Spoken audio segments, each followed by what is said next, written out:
Good morning, good evening, good afternoon, good night, depending on where you're joining us from.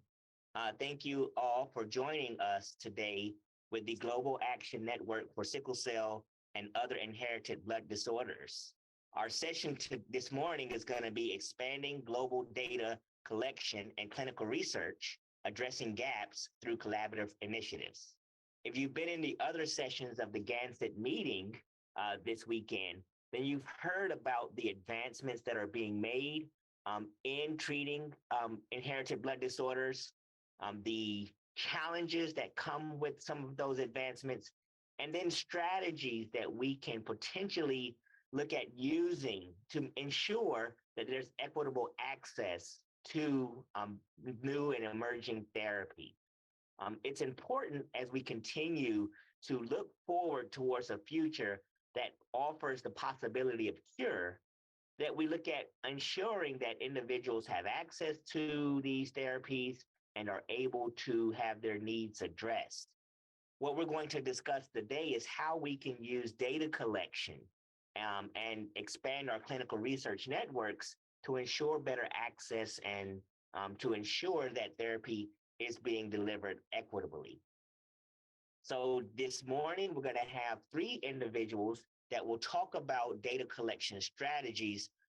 This session will draw on these three expert panelists, enlightening on best practices on global data collection, equitable global access to clinical trials and research, as well as partnership for advocacy, training, and research in inherited blood disorders. So we have joining us this morning, Dr. Adiko, who is a graduate of the University of Ibadan in Nigeria and had his postdoctoral fellowship in pediatric hematology at Howard University in Washington, D.C. He was also a Fogarty International Fellow in molecular genetics at the Medical College of Georgia in Augusta. He is currently a professor at Kuwait University in Kuwait.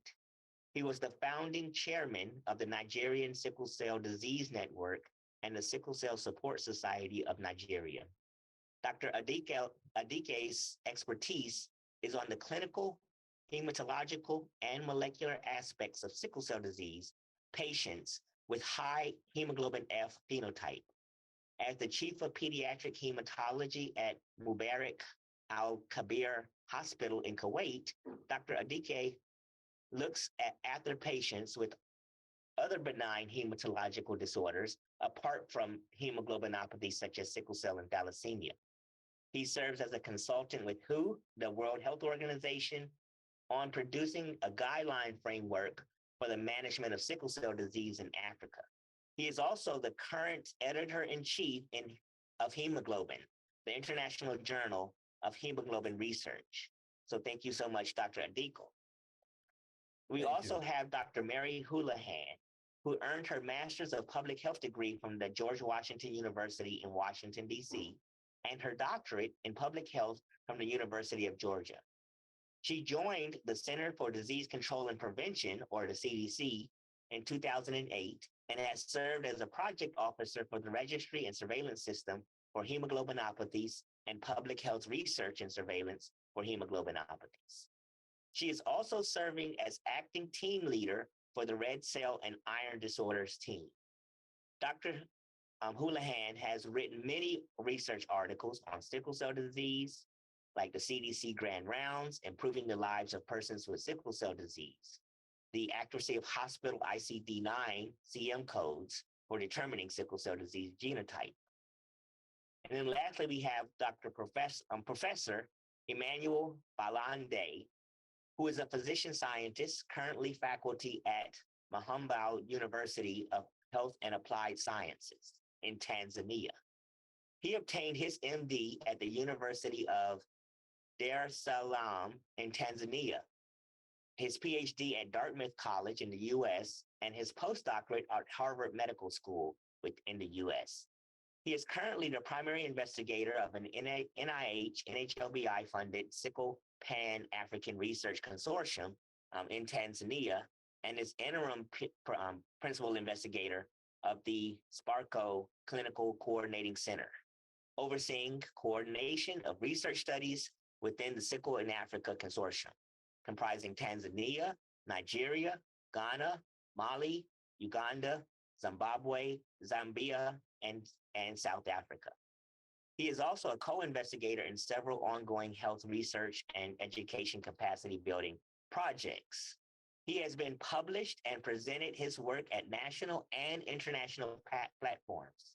He is also currently the acting deputy vice chancellor of academics at MUHAS, where he is does scientific reviewer for Tanzania Journal of Health Research. So I'd like to thank you all for joining us this morning. As I mentioned, we're at a critical time where there are advancements being made in the treatment of sickle cell disease, in the treatment of thalassemia, and in the treatment of hemophilia. But as those advancements are made and more research is done, we look to data collection strategies that you're going to talk about to figure out how we can do this in a more equitable way. So right now, I'll turn it over to you, Dr. Adika. Let me start off by thanking the organizers of this very important Congress at a very auspicious time. These are very promising times for people who live with different hematological disorders, especially the inherited blood disorders. But we really have to take advantage of all that is available now and in an equitable fashion to be inclusive and comprehensive. And my presentation is going to be on patients with the high hemoglobin F sickle cell disease phenotype and what the implications are for clinical trials. As we all know, sickle cell disease is very heterogeneous in its clinical presentation, and there are very many factors that modulate the phenotype. The main genetic factors are the beta S globin haplotype, which is the chromosomal pattern on which the sickle mutation exists, and the hemoglobin F levels. And there are different modifiers that modulate the F level by itself. Some of it or most of it depends on the haplotype, but then there are other modifiers, and some of them we may touch on as we go on. And also, we know that patients who have existing alpha thalassemia traits may also have less severity in certain instances. So talking about hemoglobin F levels, how does hemoglobin F really modulate the severity of sickle cell disease? What happens is that when the gamma chain of,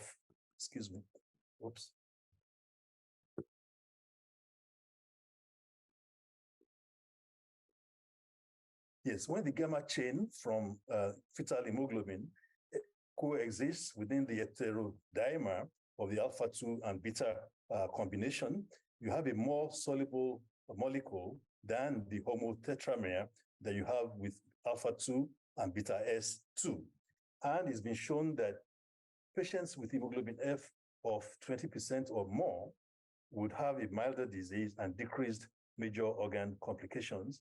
And if you manage to have hemoglobin F of up to 30%, you're virtually asymptomatic. Now, a lot of the clinical work was done by Dr. Powers and a few others in the late 60s and early 70s, mainly working from the US. But in the US, the distribution of fetal hemoglobin is skewed to the left, so that the average will be like 8 to 10%, whereas most patients would have very low hemoglobin F levels, and only a few have high levels of 20 and above. But they were still able to show from their clinical studies that the patients with hemoglobin F above 10%, or even if they get 3 to 20%, then they are better off than the others. Now, sickle cell patients from eastern province of Saudi Arabia eastwards to Kuwait, Iran, and of course, India, carry the Arab-India haplotype, and they have high fetal hemoglobin. Kuwait is very unique in that almost all the patients carry this haplotype and they have high fetal hemoglobin levels. And this is a histogram showing the F distribution among our patients. The mean usually is about 22%, and we have many patients that have even more than 30%, close to 40%, at times almost 50%. and very few on the other extreme. And if you track the hemoglobin F levels from birth to adulthood among our patients, we find that within the first 3 to 4 years of life, the hemoglobin F is above 30%, and then settles at about 15 to 20% for the rest of their lives, up to, and this graph shows it up to 40 to 50 years of age.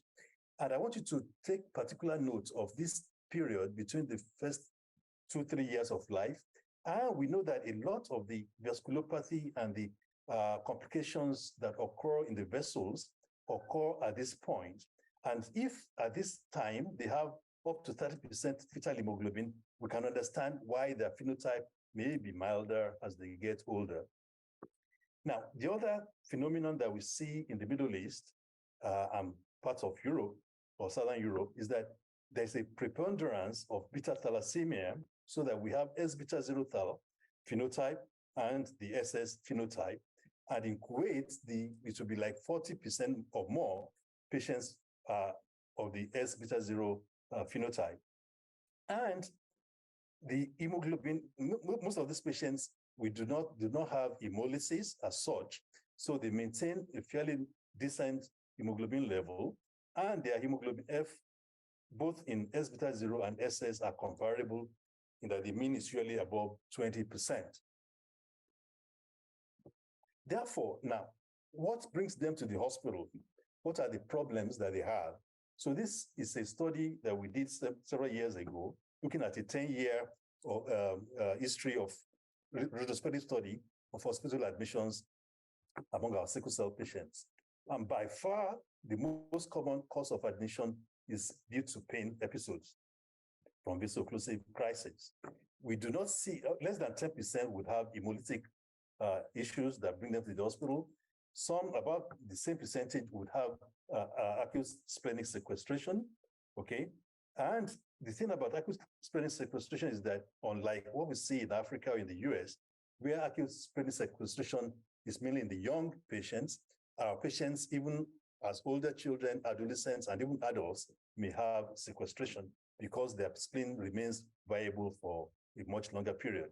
And we also do see acute chest syndrome, but it's really not that severe. What is striking is that infections, stroke, priapism, all those are usually not encountered. And this pie diagram shows what we acquired in the sickle cell disease registry in terms of what are the common complications.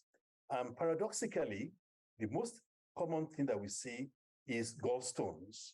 And while we say that they don't have hemolysis as such, but they still have gallstones, and that's because they carry many of them carry the Gilbert phenotype that predisposes to hyperbilirubinemia.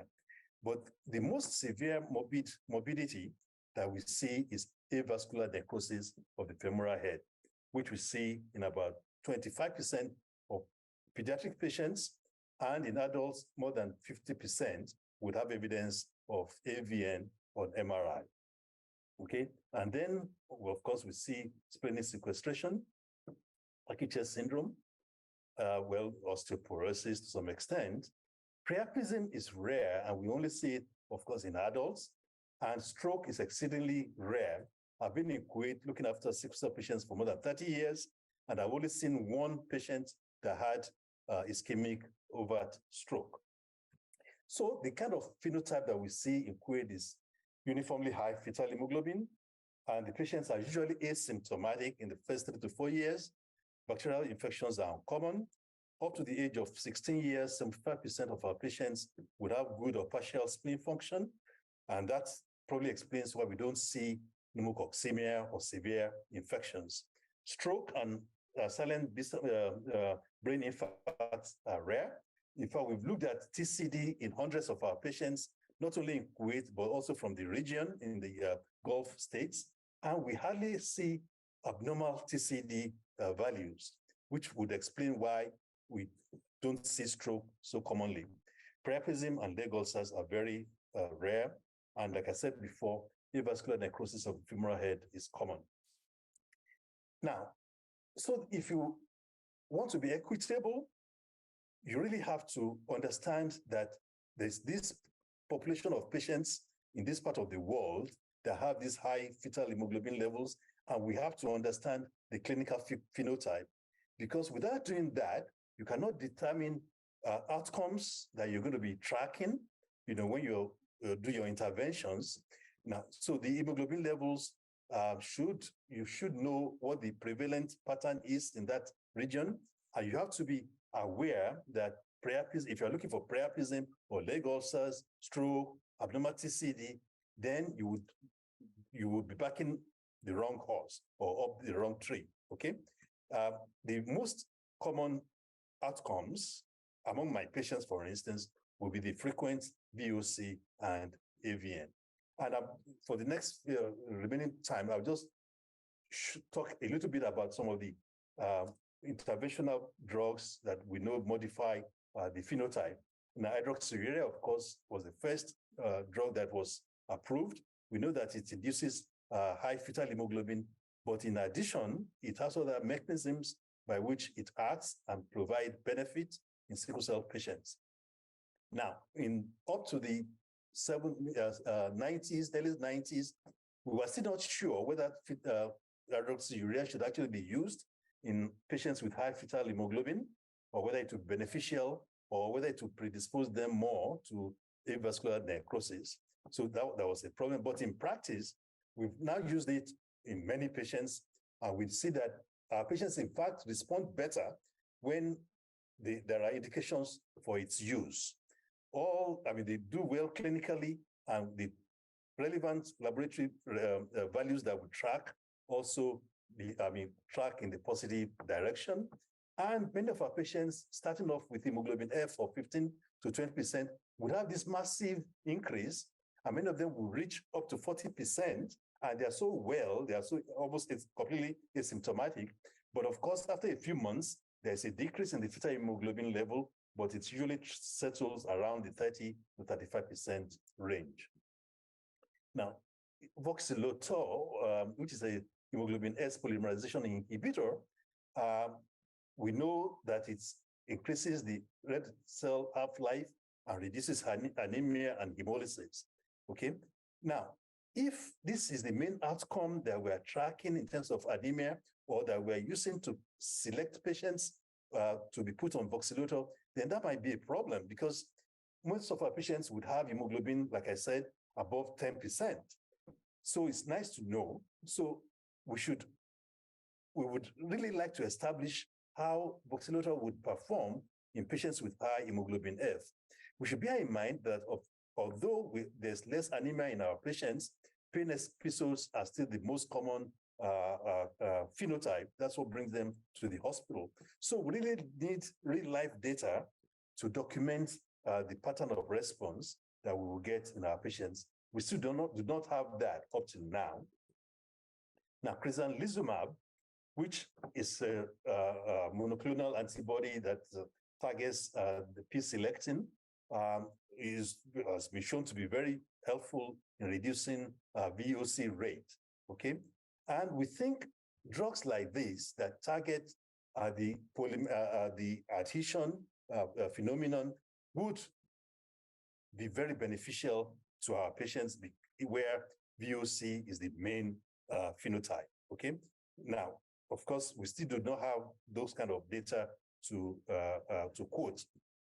Finally, in terms of gene therapy, one of the main strategies currently in gene editing is CRISPR-Cas knockout of BCL11A on chromosome 2, that then leads to high fetal hemoglobin production. But recent evidence from Kuwait, looking at the different SNPs and in the constitutive trait loci, we showed that the BCL11A on chromosome 2 might not be that important. On the other hand, is chromosome 6. SNPs on chromosome 6 have been shown to drive fetal hemoglobin at the very highest levels among our patients. So this needs to be taken into consideration in designing gene therapy for patients in our part of the world. So in conclusion, I think there's a need to appreciate the phenotypic differences in sickle cell patients with high fetal hemoglobin. They should be involved in clinical trials, but the choice of outcomes have to be very discriminatory. We have to do it from a point of information and knowledge. And we need to collect as much real-life data as we can. So thank you so much for your attention. Thank you so much, Dr. Adike, for that presentation. I have some questions, and I forgot to mention at the beginning that if you do have questions, to please put them in the Q&A so that we can have those questions addressed at the end of the session. But that was a very excellent presentation. As I said, I have some questions to ask, but we're going to hold off questions until the end. And next, we're going to hear from Dr. Mary Hule. Wonderful. Thank you so much. All righty. Hello, everyone. Thank you so much for inviting me to this wonderful conference. I'm thrilled to be a part of this. I am here today to talk to you about our sickle cell disease surveillance program that is taking place in the United States. And to hopefully, as we move through the presentation, think about how data, surveillance data, population-based data can be used to improve access to healthcare and to work with policies that do such. So what is the sickle cell data collection program? That is our surveillance system looking at individuals with sickle cell disease. It's a public health surveillance system. It's used to collect health information about people with sickle cell so that we can look at long-term trends in diagnosis, treatment, and healthcare access for people with sickle cell disease in the US. That information is used to inform policy, to inform healthcare standards, ones that improve and extend the lives of people with sickle cell disease. So why are we doing this? What's the purpose of this SCDC program? Why is it needed? Who does it benefit? The purpose of the funding for the program is to help states within the US build infrastructure to maintain their surveillance system to collect data. The data comes from many sources. It is not a single source data system. It comes from newborn screening programs, from insurance programs such as state payer Medicaid. It comes from hospital discharge, emergency room discharge. There's death records included. So lots of different data sources brought together to really understand the entire lifespan of all individuals with sickle cell. And the purpose is also to really gain a better understanding of healthcare, health outcomes for all individuals with sickle cell. Again, I really want to emphasize that the goal is to include all individuals with sickle cell in the United States, regardless of age, regardless of insurance, regardless of disease severity, or where they receive their health care. So what are the priorities? We have all this data collected, it's coming in, it's longitudinal data. So every year there is more information added, there are more individuals added to the data system. What are we doing with that information? What are the priorities? So obviously at the top of the screen, data collection is a huge priority. That is where a lot of resources, time, and effort are spent in the project. But that alone is certainly not enough. It really has to move way past just collecting data. The data needs to be used. It needs to be used by a large variety of people, researchers, clinicians, community organizations, public health agencies. Everyone needs to be able to access this data and use it in ways that informs their work. A strong priority of the program is community engagement. So each of the states participating in this project have a multidisciplinary team. That team needs to consist of epidemiologists, biostatisticians, individuals who are used to working with large databases, clinicians, healthcare providers, nurses, social workers, and very much emphasized is that there needs to be members of the sickle cell community also part of those teams. There need to be people living with sickle cell, family members of people, community-based organizations, community outreach workers. All of these are part of the teams working on this project. And then there needs to be ongoing communication. That means within the team, there needs to be communication. The different state teams need to be communicating with each other. And this information and the results of the findings need to be communicated outside of just the research and scientific and clinical community. The information that is important, that is relevant, that is helpful needs to be sure to be made available to community members. It is just as important for people living with sickle cell to know the results of the findings as it is for people who are providing health care. And then finally, another priority is policy, using this information to inform policy so that it's created in ways that truly positively impact the sickle cell community. And so for us in the US, this policy can be at many, many different levels. It can be federal policies that affect everyone living in the US. It could be at the state level.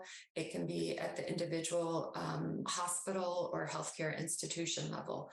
So really at all of those different levels, thinking about how this data can be used to inform decisions that are being made that result in policies that are going to affect the sickle cell community.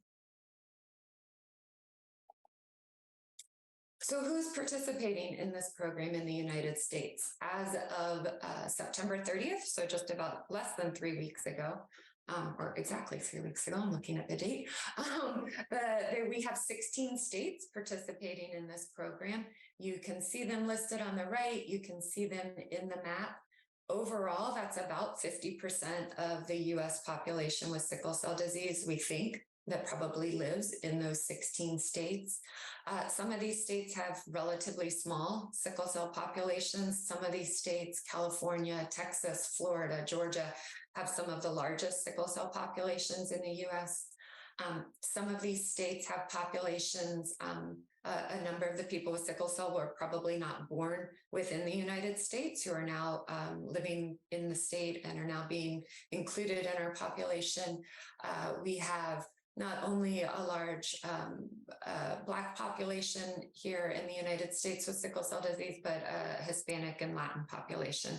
Some of these states have much larger Hispanic populations than elsewhere in the United States. So there's great representation there also of the Hispanic population in the US with sickle cell disease. We are so excited to have 16 states participating. We think there's great opportunity to really make a difference, to better understand sickle cell, to better understand ways to make improvements.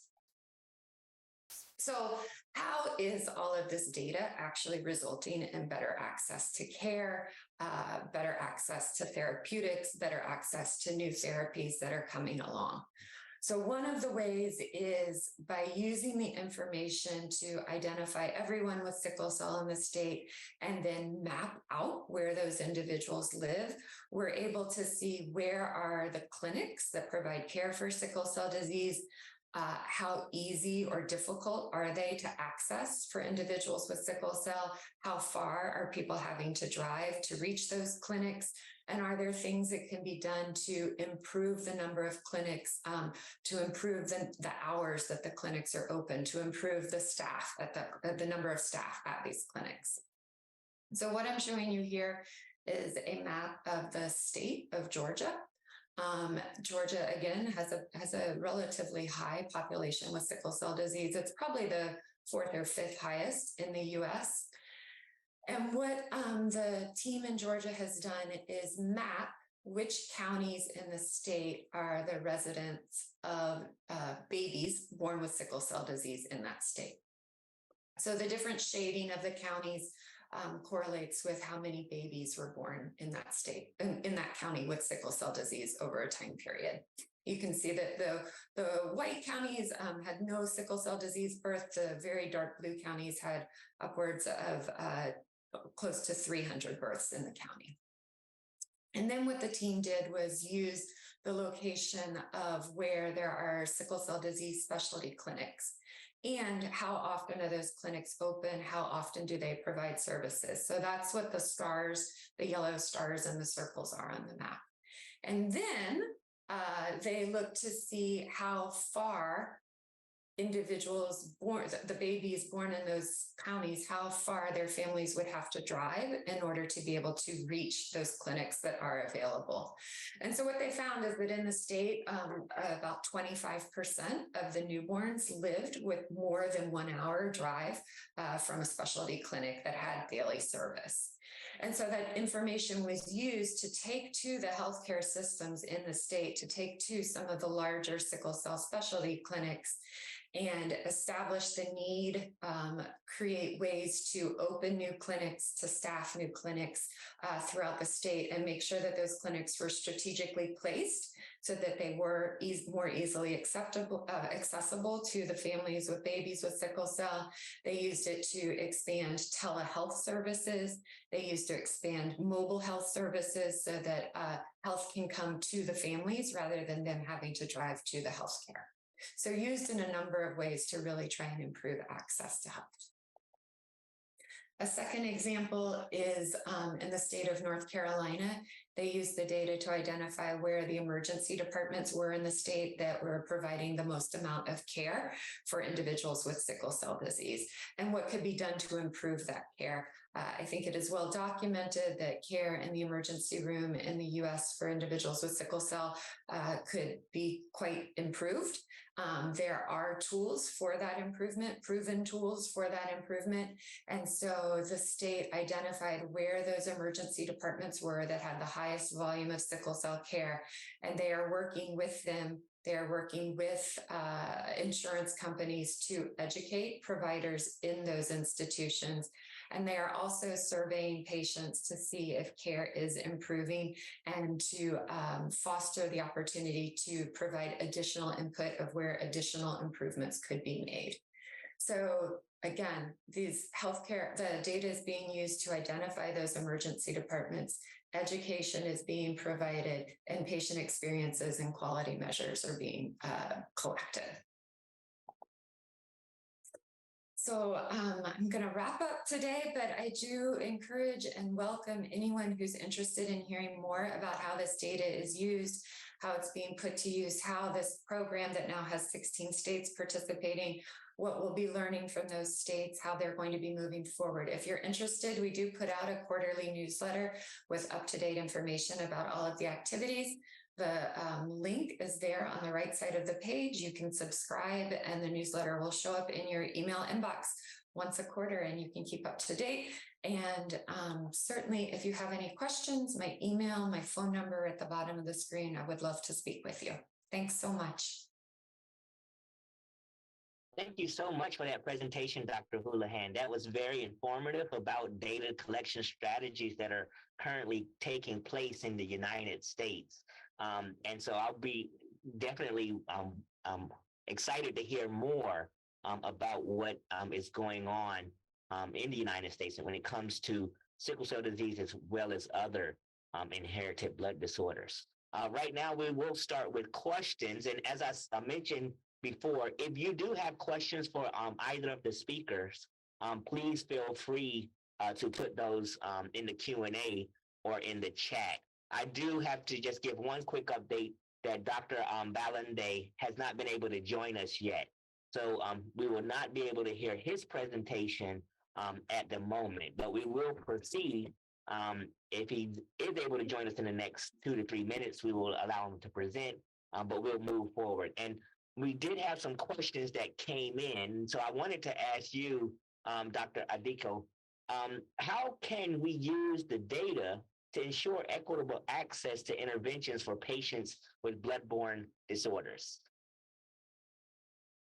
Oh, well, okay.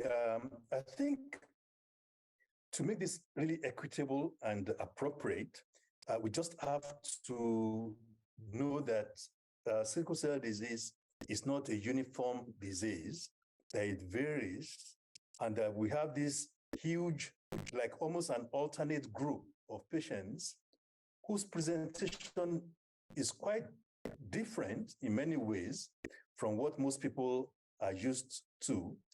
And I'm not even sure how many in the pharma industry are aware of that. You see, so many people, until you they make contact with people like us who work in the area are not aware of the differences. For instance, in terms of prophylactic penicillin to prevent pneumococemia in the first 5 years of life.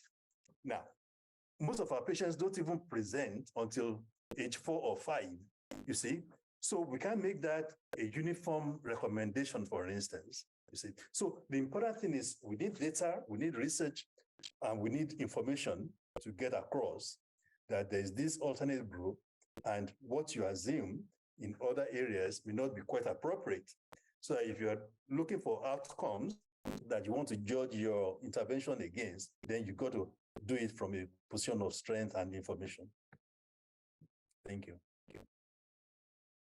Wonderful. That's excellent.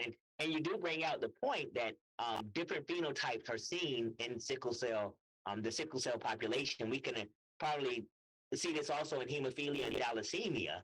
I think one of the things I would have for Dr. Houlihan is that, the United States and other regions of the world are seeing unprecedented migration and immigration. And has that have you seen any changes in the distribution of sickle cell disease as a result of the unprecedented migration and immigration that's happening in the U.S.? Thanks. That's a great question. I think, although I said we have 16 states currently participating, up until very recently, we only had 2. So I think, as we get these newly joined states up and running and are able to collect their data over a number of years, I am sure that we will be able to detect and see where those changes are occurring. I would say the data and the project are a bit in too early of the stages right now to be able to do so. But we will. What I can say is it certainly allows us, even with just the 2 that were participating for a number of years, and that was California and Georgia, we can certainly see where there are distinct differences in the populations that make up, even from state to state within the United States. And certainly I imagine that those are a direct result of various immigration and migration patterns over the years throughout the U.S. So we're starting to see it, and we'll certainly be collecting more and more information on that as we move forward. Excellent. Wonderful. We did have another question, though, for you, Dr. Adiko. And that question is, I believe you've answered it in the chat, but if you can answer it for the other participants. What is responsible for the selection of pathology of AVN or avascular necrosis in the Arab Indian haplotype? And I'm going to add another question to that. How can we prevent AVN in sickle cell disease? Thank you. Well, as I mentioned in the chat box, we're really not sure what the factors are, but we know that these patients have high hemoglobin, high hematocrit, and the blood viscosity is probably higher for that reason, and so they might be predisposed to end artery or some thrombotic phenomena that might explain the predisposition to AVN. But we have not proven that. In the prospective studies that we've done, the only 2 predisposing factors that we could identify was male gender and frequent vaso-occlusive crisis, okay? But the other glaring thing is that if there are more than one sibling in a family who have sickle cell disease, if one of them has AVN, you can bet that the others, even without having frequent vaso-occlusive crisis or whatever, may end up with florid AVN. So we think there are some other genetic drivers of the process, and we are looking at some, there are some candidate genes that are involved in bone metabolism and all that we are looking at, okay? So we really don't know beyond that. The other thing, of course, was people thought alpha thalassemia trait might be a predisposing factor, but we have not really found that, okay? So we don't know. Now, so in terms of prevention, from what we know, that frequent vaso-occlusive crisis is a factor. So what I do in my patients now is to advise them in terms of whatever intervention we can do to prevent or lessen the frequency of vaso-occlusive crisis, including early institution of hydroxyurea. We have shown that hydroxyurea is quite useful in these patients. And in fact, we know that AVN, once it starts, is usually progressive until the femoral head is collapsed, and completely eaten off. Now, if you introduce hydroxyurea early, you can actually delay the progress or even, arrest the pathology. So prevention of painful crisis, hydroxyurea, and avoidance of high impact sports, not to put too much trauma and, effort on the femoral joints. Thank you. Wonderful. Thank you so much for that answer. So I'm going to ask another question, and this question goes to both of you. So your presentation, Dr. Adiko, had really pointed out that it's important to consider the phenotype as we think about research and treatment.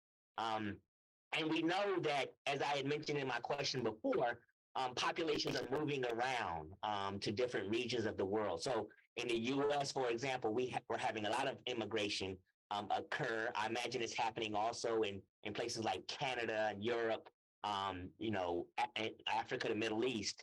Are there steps to really work with pharmaceutical companies, researchers that are doing these clinical trials so that we are getting the correct endpoints and measuring the correct endpoints for the patients that we're doing the research in, so that drugs that are really effective don't appear that they're not effective? Mm-hmm. And then Mary, you want also with that, Dr. Houlihan, are we expanding that data collection strategy you have in the U.S. to other countries to account for some of this as well? So, sorry. I can try to answer the first part of the question, but it's very much from a U.S. perspective. I know as far as clinical endpoints for clinical trials, there have been a number of efforts. There have been initiatives by the American Society of Hematology in collaboration with the U.S.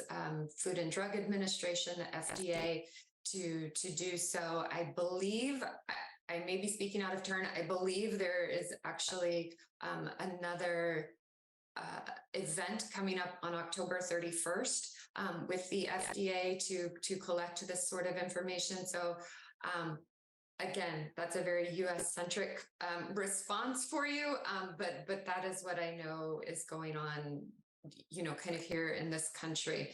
As far as the expansion of data collection to a global level, I would say what we at CDC, our partners within the States, would be more than happy to do is provide as much technical assistance as we can to provide lessons learned, best practices, help with building capacity to do so. Should that be taken on as a global initiative, we would be more than happy to participate and share all of the, what we have learned so far and hopefully get that moving as quickly as possible.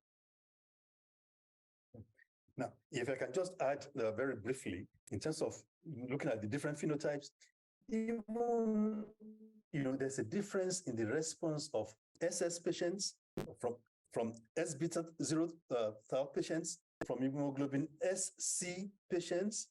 So we have to take all this into consideration. For instance, the response to hydroxyurea in my patients is different in SS and is different in S beta 0 and SD. And I suspect it's the same for SC. So we have to be aware of all these. And one of the reasons I'm very excited about what Ganzit is doing is, interacting with pharma groups and people who are organizing clinical trials to actually point this fact out, that they really have to look at the different phenotypes and select the endpoints as appropriate. Thank you. Wonderful. Thank you so much for that response. So Dr. Balandya has been able to join us. Thank you so much for joining us, and we'll turn the floor over to you so that you can give your presentation. Thank you so much. Good morning, good evening, afternoon, everyone. Sorry for the technical issue there. So I'm honored to join together with Dr. Adikile and Muhimbili to give this talk. We heard about the US and Kuwait 8, I want to give an update on efforts with regard to sickle cell in African context. So in terms of disclosure, I have no conflict of interest. The burden of sickle cell disease is actually highest in the sub-Saharan Africa region, where 75% of the patients are current residents in this region. And sickle cell disease contributes significantly to childhood mortality. So we're estimating now between 10 to 50% of patients without care will not live to adulthood. Because of these challenges, the NIH decided to fund the SickleInAfrica Consortium. So this has been funded in 2 phases and in 2 grant mechanisms. So the first one is the U01 mechanism for Sickle Pan-African Research Consortium, abbreviated here as SPARCO. During the first phase in 2017, we were 3 countries, Tanzania, Ghana, Nigeria. But in the expanded phase since 2021, we've added Uganda, Mali, and Zambia, which is working together with Zimbabwe. So as you can see, we are 7 implementing countries strong. Together with the country implementing sites, we have what we call coordinating centers. These are U24 mechanisms. One is Sickle Pan-African Research Consortium Clinical Coordinating Center, which is in Tanzania, MUHAS, at the university. And we have a data coordination through Sickle Africa Data Coordinating Center, funded to University of Cape Town in South Africa. So the photo on your right shows the various countries where SickleInAfrica is currently operating. So this is way back in 2017 when we started. And this is recently this year, so you can see the consortium is expanding. And we have 4 major objectives. One is to establish a web-based database for sickle cell disease, similar to what Dr. William presented in the US. We are having another objective to promote standards of care for sickle cell disease, to provide training as well as conduct research. So where are we now? With respect to database, so far we've been able to register over 30,000 patients in these 7 countries. And we are using RedCap platform. Some of the unique features with our database, we are collaborating very closely with AshConsa, which is operating in many countries in Africa that are also members of SickleInAfrica, with the exception of Liberia and Kenya. Some of the countries have unique aspects. For instance, Nigeria, they have an almost nationwide network through all the federal states in Nigeria. Ghana, they've been able to do home visits to patients. In Tanzania, we've been able to use point of care tests to do mass screening, as well as launch a sickle cell disease health passport, as well as use SMS reminders to remind patients for clinical attendance. One of the major deliverable that we are really proud of through SADC is that we were able to develop the first of a kind sickle cell disease ontology that's already published and is available online.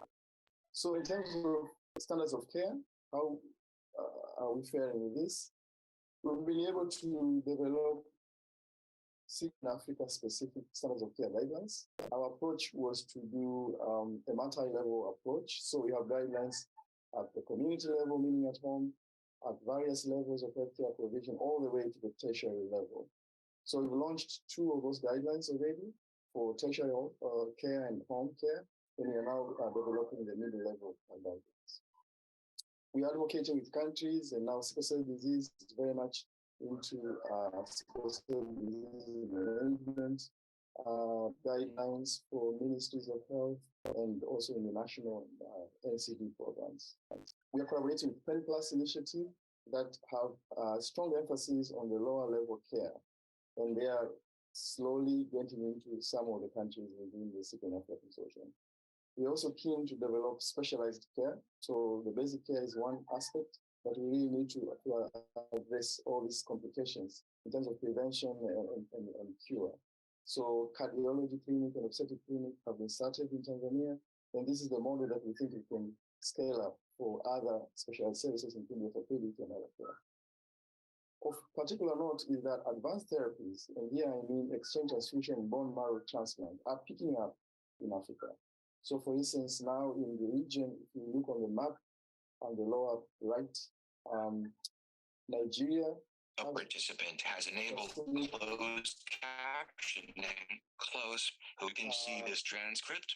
Recording on. Press CMD plus tilde to open pop-up. Bone marrow transplant as well as South Africa. So 3 countries that are doing this, which means capacity has been built in terms of human resource, but also infrastructure and training.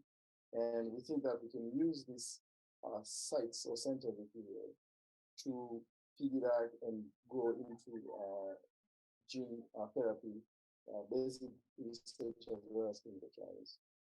So this is our approach in Africa. We are really all-encompassing. We care about the comprehensive care aspect, meaning scaling up diagnosis, including newborn screening, scaling up preventive treatments with Advocacy and other medication, advocating for availability of blood, but also importantly, advocating for increasing involvement of the region in bone marrow transplant and gene therapy. So in terms of training, this is another strength. We focus on all 3 aspects of this, meaning training of healthcare workers, researchers, but also patients. And we are approaching it via different mechanisms. So for instance, for healthcare workers, we teach them on clinical management of special disease using the already approved standard of care guidelines, but also national guidelines when they are available. And we're collaborating with NIH, ARISE, and other resources. We reach patients through physical contact during sickle cell disease clinic, as can be seen on the photos. Sometimes we organize specialized workshops for that. Also, we use mass media like television and radio. And interestingly, even social media. So here on the right upper corner, we can be invited into patient WhatsApp platforms and block maybe an hour or 2 where a physician can join the group temporarily and provide education on something. It can be Hereditary or anything else. So research is another strength that we have. Here I'm just projecting some of the highlights. So on the left side, we've been able to first and foremost document everything that we've done, including establishing the consortium itself. We've documented our approach in developing the standard of care guidelines, which are already launched, as I explained. We've documented development of ontology and our approach to training. We've also, for the 3 countries that formed SickleInAfrica in the first phase, that is Tanzania, Ghana, and Nigeria, they've all published their registry experiences. And all countries are very active in doing research and publishing. So far, dozens of work have been published. I'm just highlighting here samples to show the scope. So basic science all the way to implementation research.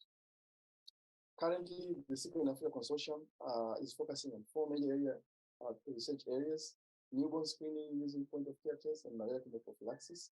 These are the topmost priorities that are going to start soon. But we have goals to study also the pharmacogenomics of commonly used pain medication in special disease. We also have an implementation research project on Advocacy and penicillin prophylaxis. And we're collaborating with a number of regional and international players as can be seen. So the news about sickle cell cure that happened in 2017 for the first time using gene therapeutic options. And then the amount of resources that were poured in from NIH and Gates, this was a major inspiration for us also to see that we really need to start focusing on advancing these aspects rather than just focusing on comprehensive care, which is obviously on the media continent. So what we've done, we've developed very good clinical research platforms, but we are going slowly and we have built capacity now with collaborations to do HLA typing, for instance, in collaboration with BMSK. We have capabilities to isolate stem cells, and we have collaborations. So here, for instance, this is Dr. Marina Kazazana, who was the main author in that paper on gene therapy during our visit to Tanzania. As Dr. Mulligan mentioned, patient connection is very critical. We've observed that as well. So we have very close connection with patients through patient groups, but also we work with community advisory groups, religious leaders, and we see here to have advocacy for sickle cell disease on patient and community, on part of the patient and communities. We also try as much as we can to have higher level advocacy. Seeing here our president during a visit at NIH. We've also visited ambassadors to various countries, US ambassadors, French ambassadors. We've organized and participated in Science Summit for sickle cell disease at the United Nations General Assembly. This year, we did it for the fourth time, and we've met with various stakeholders to try and advocate for sickle cell disease. So this is at government level, but we've done that at other organizations, as can be seen here, including philanthropy in soliciting for researchers. So what are the opportunities to collaborate with SickleInAfrica going forward? I will just divide this into two. So the first is to address the dire need that we still have to do basic things like newborn screening, which is not a policy in many countries in Africa, to make sure patients are put on clinic for regular care, make sure medications are available, hydroxyurea, for instance, penicillin, immunizations. And on training of healthcare workers, we are emphasizing on multidisciplinary training in all aspects of clinical care for patients, but also the sciences, PhD and postdoctoral levels. So research, we want to collaborate in all of these areas that of our interest right now, but even the future. So we are keen to participate in ongoing gene therapy trials, for instance, for sickle cell disease. And as I say, Africa has capacity now in terms of human resource, in terms of infrastructure, that we think we are ready to go into the next phase, which is participate actively in gene therapeutic trials. So that's what I wanted to share with you. I want to thank the NIH for funding all these grants to various countries that together form the SickleInAfrica Consortium. Thanks very much. Thank you very much for that presentation, Dr. Balandya. That was wonderful, explaining how we are taking those steps to build networks in Africa that can really help to address sickle cell disease. There was a question asked in the chat, and we're running low on time, so I just wanted to point out that someone had asked, well, how can we expand these models? And one person said that maybe looking at the World Federation of Hemophilia for the World Bleeding Disorders Registry is one way to look at data collection strategies. As we start moving into a future, a brave new world that has the potential to offer not only very good treatments, but also cures, we do have to look at from a global perspective. How do we engage all of these stakeholders to ensure that we're improving access? And Gansett is working on that. I don't know if Sarah Ford, if you have time to just give a 1 minute talk about what Gansett is doing.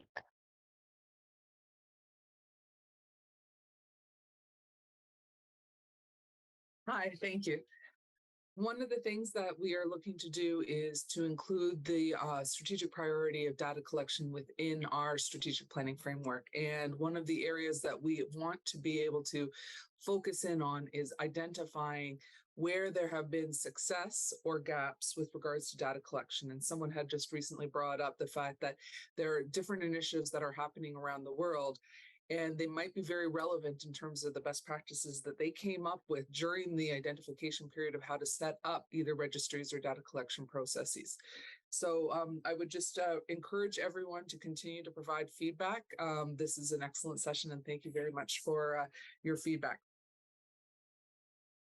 Great. Thank you so much, Sarah. We do have a poll, so before you leave, Gansett wants to be at that front edge of improving care for individuals with all inherited blood disorders. So if you don't mind, please complete the poll to give us feedback on how we can improve for future sessions.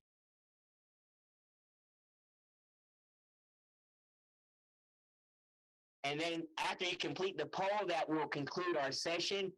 We look forward to continuing to work with you throughout the rest of these sessions, which are happening today.